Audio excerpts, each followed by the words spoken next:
এই হেয়ারটাতে আমি permanent hair straightening করেছিলাম। তো হেয়ারটা দেখো একদমই ভার্জিন হেয়ার ছিল। আর হেয়ারটাতে খুব বেশি কার্ল ছিল না, হালকা ওয়েভি ছিল।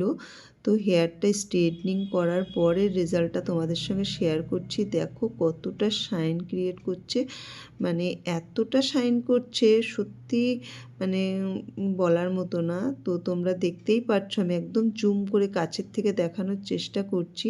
তো সব হেয়ারেই কিন্তু এই ধরনের শাইন আসে না। যাদের হেয়ারে দুবার তিনবার স্ট্রেটনিং করেছে, কালার করেছে, গ্লোবাল কালার, সেই সব হেয়ারগুলো কিন্তু অনেকই ড্যামেজ থাকে।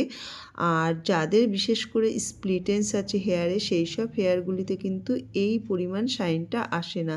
তো ভার্জিন হেয়ারে কতটা শাইন এসছে, আমার ক্লায়েন্ট তো খুবই হ্যাপি ছিল।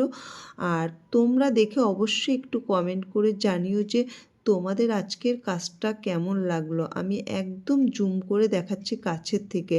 আর এখানে কিন্তু রুমের আলোই ছিল, অন্য কোনো রিং লাইট ছিল না।